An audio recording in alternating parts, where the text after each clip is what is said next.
SIR নিয়ে অভিষেকের চড়া সুর। লোকসভা ভেঙে দিয়ে সারা দেশে এসআইআর করা হোক, ভোটার তালিকায় গরমিল থাকলে তৎকালীন মুখ্য নির্বাচন কমিশনের বিরুদ্ধে ফৌজদারি মামলা হোক, যারা নির্বাচিত হয়েছেন তাদের পদত্যাগ করা উচিত। সওয়াল তৃণমূলের লোকসভার দলনেতার।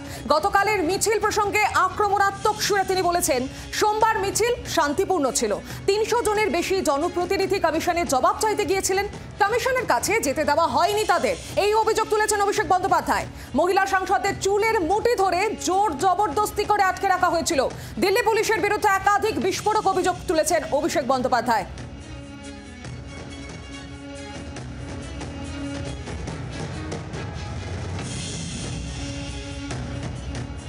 যারা এই ভোটার লিস্টের বেসিসে নির্বাচন করে, আমি আমার কথাও বলছি, বিজেপি শুরু করুক না, আমরা সবাই ডিজাইন করুক, কোনো অসুবিধা নেই।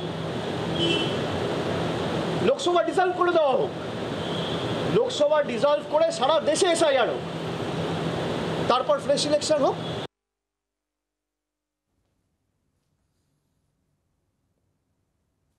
পুরোটাই যদি বেনিয়ম বা অনিয়ম বা ভেজাল বা কোনো ফেক নাম থেকে থাকে, তাহলে ফার্স্ট স্টেপ হিসেবে তারা রিজাইন করুক, সারা দেশের মানুষ এসআইআরকে স্বাগত জানাবে। নির্বাচন কমিশনের বিরোধী সাংসদদের গতকালের কর্মসূচি, তা নিয়ে অভিষেক বন্দ্যোপাধ্যায় কি বলেন আজ শুনুন।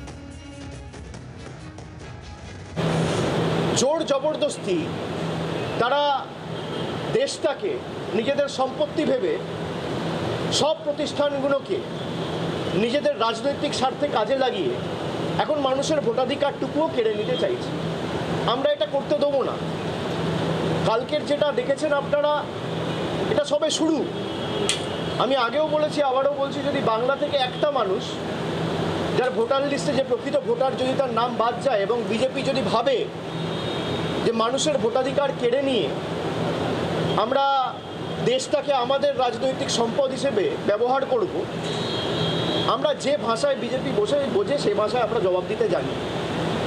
বাংলার একটা মানুষের যদি ভোটাধিকার কাড়ে, তাহলে 1 লক্ষ মানুষ নিয়ে নির্বাচন কমিশন ঘিরব।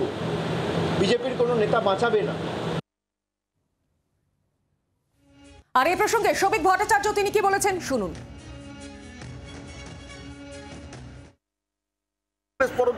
সরকার ভেঙে দিক, কর্ণাটকে, হিমাচলে ভেঙে দিক, তেলেঙ্গানায় ভেঙে দিক, মুখ্যমন্ত্রী নিজে পদত্যাগ করুন, তার যে সাংসদরা জিতে এসেছিলেন তারা সমস্ত শেষ হয়ে পদত্যাগ করে দিন। আসলে এটা একটা প্রক্রিয়া, ভোটার লিস্ট রিভিশন হবে না। এই দাবি কতদিন চলবে? যে মারা গেছে তো কি হয়েছে, সেও তো কারোর বাবা ছিল, সেও তো কারোর জেঠু ছিল। একটা মানবিক মুখ নিয়ে কি তার নামটা ভোটার লিস্টে রেখে দেওয়া যায় না? কতদিন চলবে এই নাটক? এসআইআর নিয়ে আজ সরব হয়েছেন অভিষেক বন্দ্যোপাধ্যায়। তার বক্তব্য, লোকসভা ভেঙে দেওয়া হোক, নির্বাচিত জনপ্রতিনিধিরা পদত্যাগ করুক, যদি নির্বাচন কমিশনের দেওয়া ভোটার তালিকায় ভুল থাকে। এই মুহূর্তে আমাদের সঙ্গে টেলিফোন লাইনে রয়েছেন সিপিআইএম নেতা সুজন চক্রবর্তী। সুজনবাবু, এসআইআর নিয়ে আজ সুর আরও চড়া করেছেন অভিষেক বন্দ্যোপাধ্যায়। তার বক্তব্য, যদি ভোটার তালিকায় ভুল থাকে তাহলে নির্বাচিত জনপ্রতিনিধিরা পদত্যাগ করুক, লোকসভা ভেঙে দেওয়া হোক, তারপর গোটা দেশে হোক এসআইআর। কি বলবেন? না, এগুলো খুব অবিবেচনা প্রসূত বলেই আমার মনে হয়।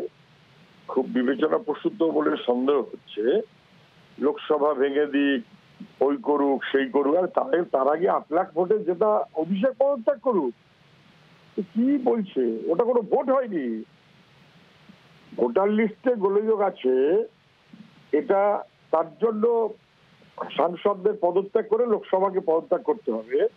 যদি ভোটার লিস্টে গোলযোগ থাকে, এই কথাটা বলার মধ্য দিয়ে আসলে তো এসআইআর এর পক্ষের মনোভাব দেওয়ার চেষ্টা করছে অভিষেক। ভোটার লিস্টের গন্ডগোল আছে নিয়ে কোনো সন্দেহ নেই, কিন্তু এত গন্ডগোল যে সব পদত্যাগ করতে হবে, এইটা কিন্তু এসআইআর এর মনোভাবকে দিল্লির কার্যত পুষ্ট করে। বরং দেখা উচিত এইভাবে যে নির্বাচন কমিশন বরাবরই যথাযথ ভূমিকা পালন করেনি। মৃত মানুষের নাম, ডাবল এন্ট্রির নাম বাদ দেওয়া উচিত, কিন্তু এসআইআর এর মধ্য দিয়ে যেটা করার চেষ্টা হচ্ছে সেটা হলো মানুষের নাগরিকত্বের খোঁচাখুচি করে বাপ ঠাকুরদার কাগজ দেখা, যেটা ইলেকশন কমিশনের কাজ নয়। ইলেকশন কমিশন সরকারের ভ্যালিড ডকুমেন্টের ভিত্তিতে যার নাম নেই তার নাম যুক্ত করবে, যে মারা গেছে তার নাম বিযুক্ত করবে। এটার জন্য এসআইআর লাগে না। এই কথাটা না বলে একটা ক্লাইম্যাক্সে ওঠার জন্য এমন করে কথা বলছে, যেটা কিন্তু প্রকারান্তরে এসআইআর এর মনোভাবকেই সমর্থন দেওয়া হয়ে যায় বলে আমার ধারণা। তার আগে ওরা নিজে পদত্যাগ করা উচিত। 8 লাখ ভোটে জিতেছে, ওটা আদৌ যে সত্য নয় এবং ঠিক নয় সবাই জানে। বাংলার আওয়াজ, বাঙালির আবেগ, জি 24 ঘন্টা।